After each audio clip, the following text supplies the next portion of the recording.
Discuss the impact of the internet, specifically focusing on anonymity, the roles of each gender on the internet, and the impact within social groups.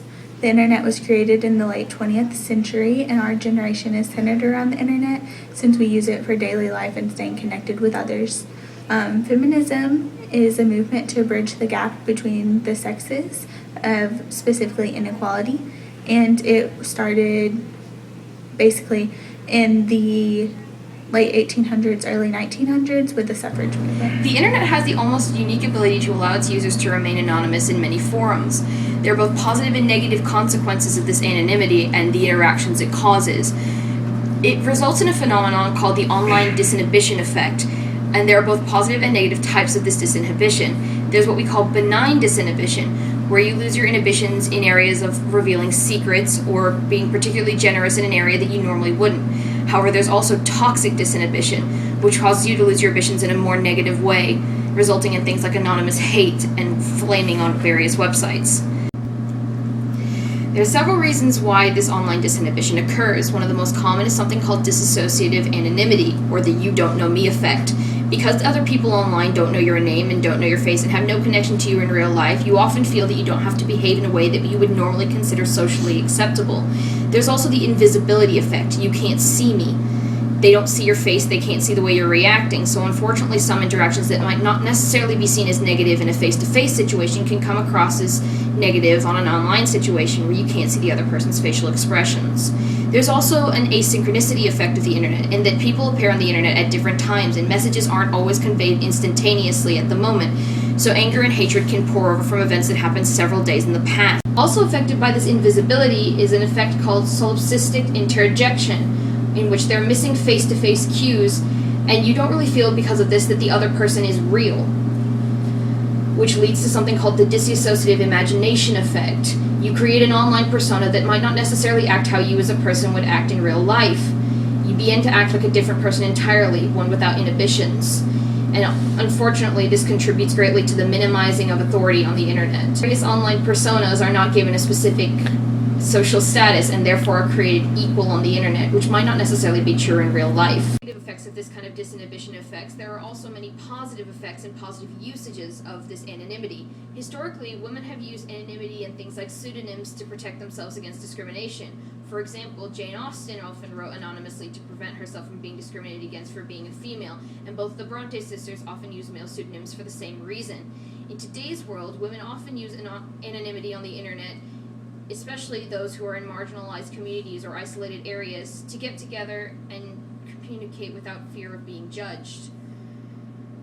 Also, this anonymity on the internet will prevent the automatic assumption of gender and therefore this assignment of online gender roles. Unfortunately, this leads to the phenomenon of male until proven female, where people on the internet are often assumed to be of the male gender unless they specifically state that they are female, and even in those cases, males will require proof. Even worse, studies often show that once gender is revealed on the internet, women are much more likely to be sufferers of abuse or harassment on the internet.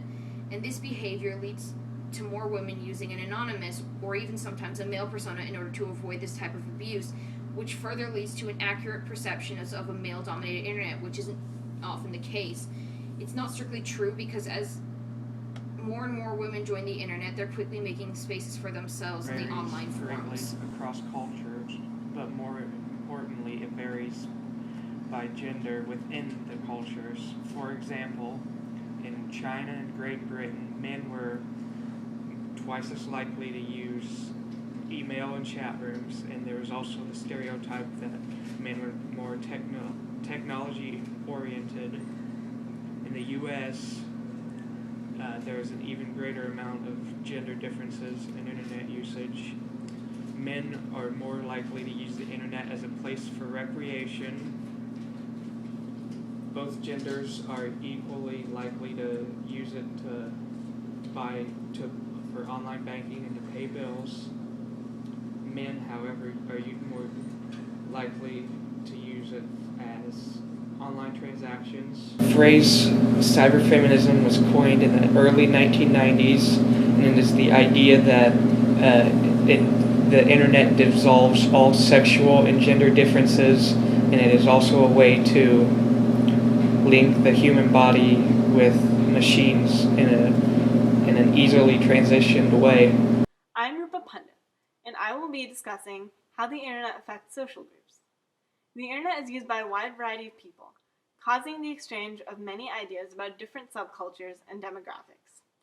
Groups and clubs, such as environmentalists and LGBT rights activists, can spread their causes and organize and recruit over the internet. Stereotypes can be perpetuated through social networking as well, after seeing someone's tweets, Facebook photos, and how they communicate, or whether they're more outgoing and have more friends, or more reserved and have less. Often opinions and stances can be counterbalancing. A popular viral video, Hide Your Kids, Hide Your Wife, portrays African Americans in a crude Jim Crow-like manner, whereas a successful black man meme celebrates how many African Americans have overcome prejudice and stereotypes.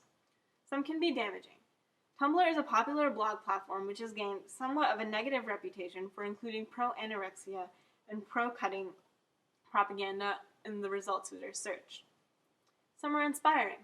The Clash of Civilization viral video targets the youth on YouTube by using population statistics and catchy music and visuals to encourage people to unite despite cultural and religious differences between the Middle East and the West.